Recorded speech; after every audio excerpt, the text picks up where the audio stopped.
So welcome to a 3-part series on this chainsaw. On the first, I'm going to strip this saw right down to bare bones. Then I'm going to fit a new rebuild kit that I've bought from Amazon. And on the second video, I'm going to rebuild this chainsaw methodically, showing you how I rebuild a chainsaw. And then on the third video, we'll be taking this saw outside, testing it, resetting the carb, and just seeing how well it runs. So if you want to see me strip this right down to bare bones and back up again with new parts, then keep watching this video. So here I have another Husqvarna chainsaw, a 240 X-Torque. This chainsaw has not run at all for years, and it doesn't even turn over properly. It does sometimes, and then it sticks. So I've no idea really what's wrong with it. But what I wanted to do with this one, and for the purpose of the video as well, is I wanted to totally strip this down and rebuild it again, because I've bought this complete refurb kit from Amazon which cost me £95, and it includes everything. Although we've seen the picture, let's just take a look at what we'll be replacing.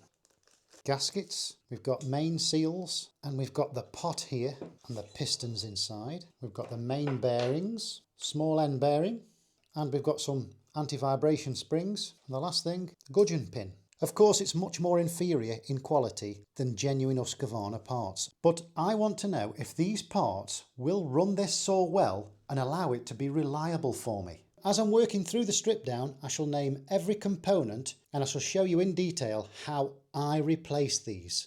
And then we'll take the machine out for a test and see if these parts were worth purchasing and using what we would consider usual but rather basic tools. First of all, let's start by taking this top off. Quick assessment there. There's no cuts or breaks in that. We'll take off the bar next. This is all loose, so now we'll take this off. The chain looks okay. I don't have a problem with that. Take the bar off. Yeah, there isn't any lip there on each side, so there isn't too much wear. We'll look down the bar. No, that's okay, it's pretty straight. The little sprocket on the end is working okay, not too much wear there. Okay, so let's have a look now. For this we'll need the torque, and these particular ones are a T25 torque. I can put that in my little gun here. Makes it much quicker. That feels free enough. I will obviously check inside there shortly and replace this cord. So what I'll do next, I'll take this outer handle off, and there's a screw there. It's the same size, T25. Just see that drop there as soon as we did that. And there will be another one under here, there. There's a last one which is here. Okay, this now should pull out of here like that. Now at this point we can only get so far at separating these two because we've got the throttle here still connected to the handle. So pull it out a little further, see there, it's on a hook. So what I do is pull them apart from each other as much as I can to expose that, and then I've got a little pair of long nose pliers and I'll just lever it out. There you go. So now these two should be separate. So we've got the engine there and we've got the handle now separate. The handle looks okay, there's no cracks in it. Not too bad at all, everything's working. Yep, that'll be fine. So now we've got the engine block. We'll take this to pieces completely. Okay, so let's start with taking this handle off and then we'll take the exhaust off. T25 torque again. Then once that screws out, we'll just simply pull at that. And then it comes off there. And then this side should just pull out. There we go. Chain brake handle looks okay then. No cracks, no damage. Now time for the exhaust. Okay, this looks like a 10mm nut. Yep, it is indeed. Got a little quarter ratchet with the 10mm socket and the extension. Okay, a little cover first. Then we've got the spark arrestor. That looks quite clean actually. Gets so much more dirty than that. So now that's exposed the T25 head bolts that are down there. Okay, that's off. We've got the shield and the gasket behind. The exhaust looks okay, it's not too coked up. Now let's just look at removing the coil just out of the way. I think we've got a smaller torque here. I think it's a T20 we'll need. Perfect, T20. Okay. Take the cap off. Put that over there just for the time being. Now let's remove the air filter and the carburetor, etc. And then we'll start to look at taking the flywheel off the clutch. I think we're back to the T25 now for the air filter. Yep. This is an interesting style of air filter. It's just one little flat sheet of air filter covered by just one bolt and this one retainer. Okay, so this is the air filter there. That's all the air filtration we've got on this type of chainsaw. Okay, so to get this air box off, we need to remove this plastic cover here. And there's a retaining bolt just there, T20. Now that's out, this will just move across. So we'll just slide it out from over the throttle linkage. So now we can get at the carburetor retaining nuts and screw. And these look like they'll need an 8mm socket and that the T20 torque. So we'll start with the T20. Get our ratchet again with the 8mm socket. This will now just slide off, but before we do, we'll just need to pull off the connection here to the ignition coil, just on a spade connector. There we go, just pulled off. Get the nuts, pull that off. And we'll clean up all these parts individually as we put everything back together. So everything's going to be nice and clean again shortly. But that's freed off the coil, we can put that to one side. That looks okay. I know you can't really tell with a coil whether they're actually going to function or not, but just looking at the outskirts of it, there's no damage to it or anything. Nothing looks like it's burnt, etc. So we're going to have to trust that. Okay, so now we've exposed the carb, but we'll just remove this first out the way. There's two little tiny clips there. Just push them in like that and then it'll pop out. There we go, popped out. Okay, so now we'll take off the carb. I've just got a screwdriver and I'll pry it off. Just a gentle pry. This now come out this way. It's just slid off these long retaining bolt set pin type things and we'll remove the choke lever. The throttle linkage has just fell off, so we'll put that to one side. Now, the only thing connecting the carb to the body now is the fuel pipe. Of course, that's easy enough to get off. Just push it down. Very shortly, we'll strip this carb down, clean it, check all the components, reset it back to factory settings, and then we'll place it back on. We haven't got to worry about petrol gasoline coming out of here because I did remove it all earlier before I started. Okay, so I'm going to take this plastic manifold off next. It's just these two retaining bolts here. They do look like T25s. It makes it so much quicker with one of these. So we've got those two and it's still fast on. That's because I think there's another couple at the bottom here. Yes, there is. Now it should come off. That's it. Gentle pry. There we go, so that's come away. Now let's take a look at this manifold, because what can sometimes happen is split and cracked, damaged manifolds or the gaskets, they can sometimes give the same sort of symptoms as a dodgy carburetor, and we can spend money on carburetors when it's not actually that. But this, from the surface level anyway, doesn't look like it's got any cracks in it. But what we'll do, we'll give it a really good clean, as I've said, before we replace it, and we can see then a lot better. The gaskets for all of this did come in the kit, so I shall be replacing them. Okay, what I'd like to do now is remove the clutch, because if I remove the clutch, I'm pretty certain I can then undo these retaining bolts down here and the whole engine will come off. Okay, so let's remove the spark plug. This was loose, I haven't had to use a tool. And now if we look at the clutch, we can clearly see it says off and an arrow that way. So that's the way we need to turn it to take it off. So in order to do that, we need to lock up the engine so that the crankshaft doesn't turn with it. So we can unscrew it off the crankshaft.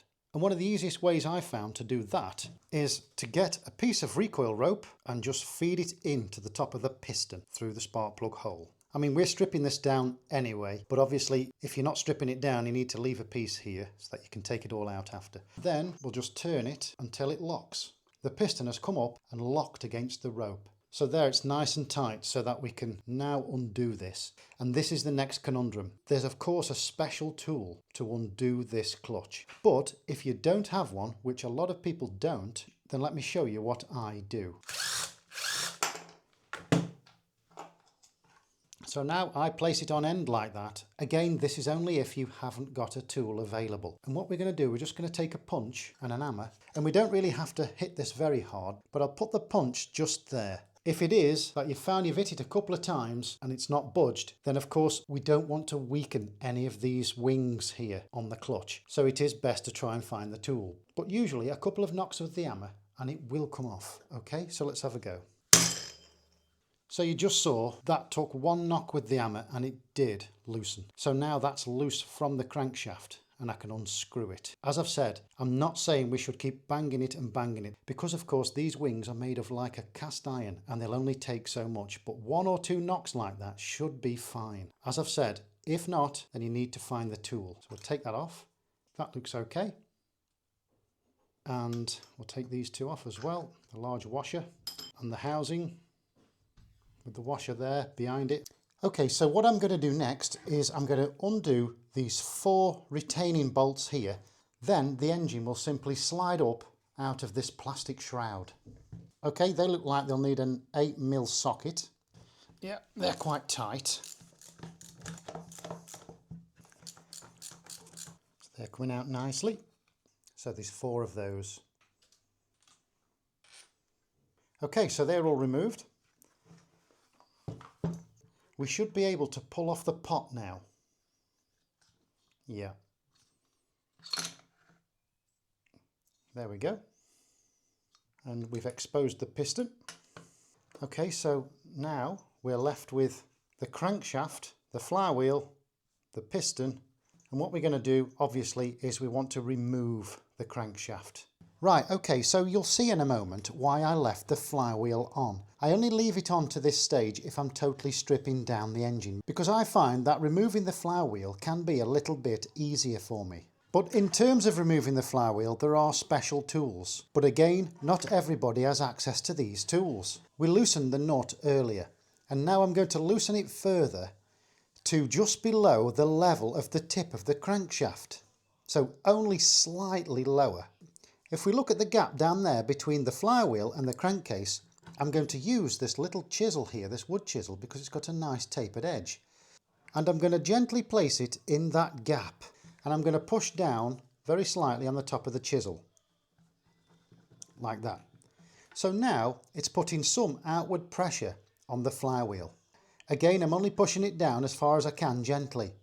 Then what I'm going to do is turn the engine round, and then I've got this soft mallet here. Whilst it's got pressure pushing upwards from the chisel, I'm going to hit down on it. And that then should allow the flywheel to pull off the taper of the crankshaft. But before we can use the soft mallet on the centre, we're going to have to move these starter dogs because they're spring loaded and at the moment they're in the way, and all we'd do is hit them and bend them. So if we look down here, we've got the springs that come over the top on each. And all we need to do is to get something like this little pick and push them off. That's it, that's one of them off. We can soon put them back on again when we build the engine up, which of course you'll see me do. Just hook them off. There. Both out the way. Now just give this a tap. And once it's had a tap, push this in a little further. We're not doing it enough to damage anything down there. We're not really hammering this in. We're just pushing it in a little further every time. That should do it, because it doesn't take a great deal. Yes, see the flywheel's totally loose now. Unscrew the screw, take off the flywheel. We've got the washer in the centre, and there it is. You can see down there there's a taper, it's tapered off. The crankshaft's also tapered, and that's what was holding them together. That taper in like a compressed in position, compressed by the nut being tight. I just want to show that there's no damage there from what I've done. I knew from experience that it wouldn't take much force at all to pry this off. Otherwise I wouldn't have done it. Okay, so now the flywheel's out of the way, we've done everything this side. We'll turn it round, and now we'll remove all of this system here. This is the oil pump system. Once we've removed all of this, then there'll be a gap there big enough to hopefully pull out the crankshaft. Because at the moment we still can't safely clear the crankshaft out without forcing anything. We're stripping it all down anyway, so we may as well go all the way and take this apart. Let's see if we can remove the cover. Get this little hook again.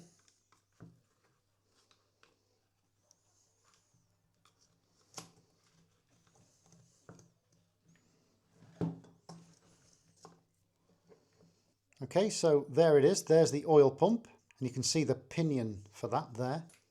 We've got these special threads on the crankshaft so that when the crankshaft turns, those threads moves this pinion very, very fast. And that rotates a shaft inside there. And at the end, there's a special splined part, and that draws in oil one side and sends it out the other. So it lubricates the chain.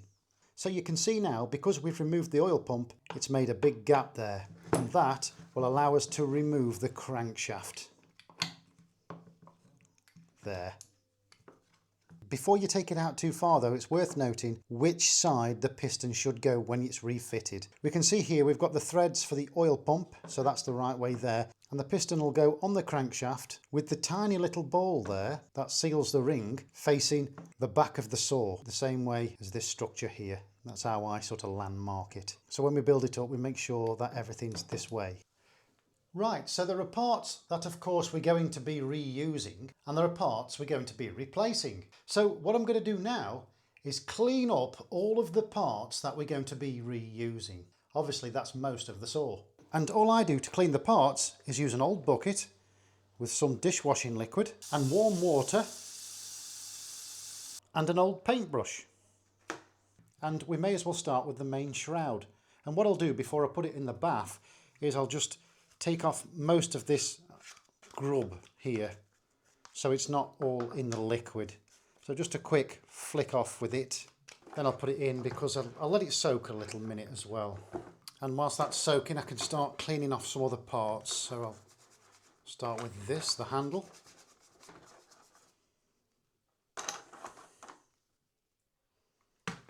Give it a nice scrub now it's been soaking.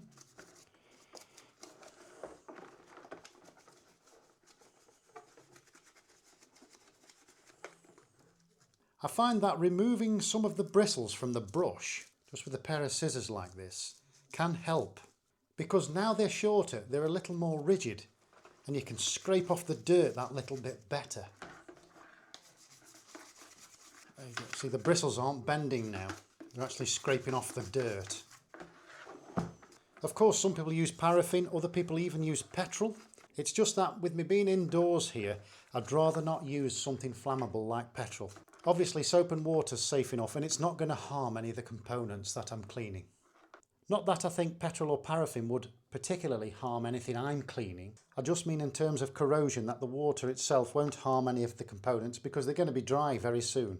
Of course, if you've got a pressure washer, you can use that as well. Of course, as long as you're mindful of the pressure and not getting the hose too close to it. Okay, I'm fairly pleased with that. We'll just put it to one side for a minute and we'll just go through all of the components we're using again.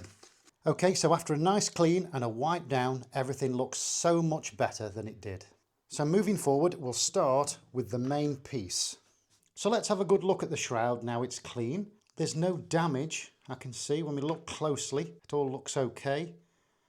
Underneath as well, there's some marks on this part, but that's not too bad. And we can see inside where the bottom of the crankcase is, that's okay. So we'll just get a piece of cloth and give it some extra cleaning inside there. Some people spray degreasant on to really get it clean, but I know this is clean just by doing this, I can see that. And we can see the fuel pipes, they're actually okay. There's no splits in them. They seem to still have a lot of strength. Yes, they're a little discoloured, but they do seem okay. No cracks appear when I squish it like this. They will be fine. We'll look inside the fuel tank. Get my flashlight down there and have a look. That seems quite clean, that does. I'll get my hook and pull out the pipe and the fuel filter.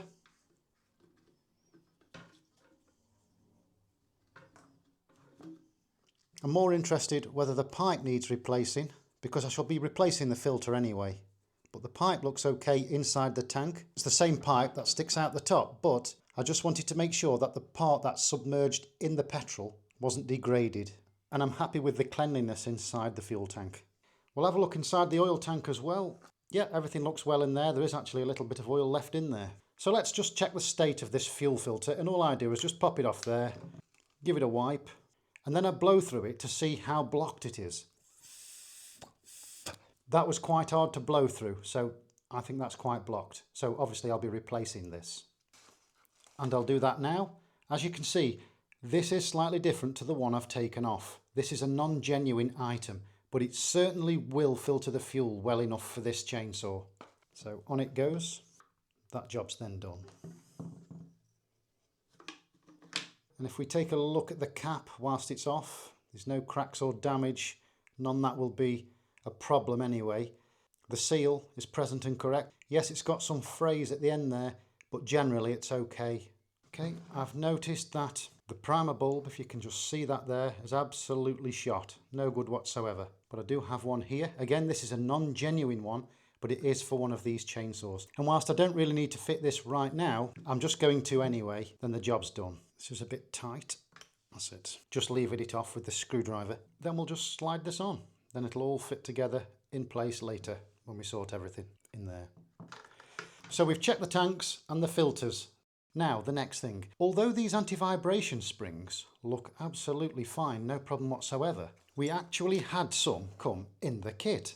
And because the objective of this video is to fit one of these kits and see how the engine runs and see how it fares over time, then I am going to use these. So that looks like a T20, and there's one down inside there which looks obviously the same size. So T20. Certainly is T20. Right, what I'll do is I'll fit these straight away as well. I'll take the new ones. Looks like they've got new retaining screws in with these. Right, so for one I've just taken off there, which is this. This is the replacement. Put them together. You can see that the one I've taken off is much more robust. It's a little larger and you can tell it's got more solidity to it. This one looks a bit more frail. Just screw this up nice and gently with this little impact gun. Don't want to strip the threads. Got to make sure as well that we keep this ring part here facing upwards. Should be fine. And then I shall just make sure it's tightened properly with my ratchet. Yeah, that's fine. Now we'll fit the other. That goes on there like that. Okay, that's on okay. Just give it the ratchet test. Absolutely fine. Okay, so we've already started to build this thing up. So what I'm going to concentrate on doing now is preparing the crankshaft so we can fit it next. And what do I mean by preparing? Well, we've got the main bearings and the seals on both sides here, which have got to be removed because we've got to fit the new ones. That's fine this side, it'll just pull off. But this side, the threads or that little worm-shaped gear thing there that runs the oil pump needs to be removed in order to pull the bearing and seal off. And believe me, that's quite tight. So let's first take a look to see if we can move it with this screwdriver. Just simply pry it off. What we've got there is the bottom thread is inside a groove on the crankshaft. So if I can just lift it out of that groove, then maybe we can pull it off. And I'm going to just simply do that and see if I can pry it out of that little tiny groove. Well, I can get underneath it okay. Yeah, it's come out of that groove now. Yeah, that's good. It's come out of there. So let's see if we can now pry it off from both sides. Yeah, it's coming off. Turn it around, try the other side. We can see now, look, the bottom part has come out of this groove and it is sliding across. But I think I'll need just a slightly bigger screwdriver end just to lever it that little bit more. Okay, so I've just got its big brother. It's sliding over very slowly. I think now that I've got it this far, I can push the bearing to it and I can lever behind the bearing. Remember, I'm replacing the bearing and seal, so it doesn't matter if it damages it. Plus, you wouldn't be removing this coil thread unless you were changing the seals. So we're okay there. Let's see. There you go. Yes, it's gone across the room, but I know where it is. Right, so there we have it. Healthy and well, no damage. And we have the seal and bearing one side and the seal and bearing the other side. With the new kit, we take a look at this. Both seals have identical markings. So number 1 there, CS there, 12, 37 and 14.5. These could go either side, it wouldn't matter. Right, so let's give this a little wipe and a clean here. I am going to fit the bearings and seals before I do replace the piston. I don't want to take the piston off now and then put the bearings and seals on and then put the piston on after. It's just one more thing to think about which way the piston has come off. So I will put the bearings and seals on now. Plus, if I need to hold this thing, it's easier to hold it with the piston on. So I'm just going to leave it as it is. Okay, so one seal, another seal, and bearings out the kit. Right, so we can put the bearings in. I've put these videos in 3 parts because to have them together would be a very long video indeed. However, I will put them together as one long video at the end if anyone does want to see that particular long video. What's more, I shall also make smaller videos out of these to pick out little interesting and important parts.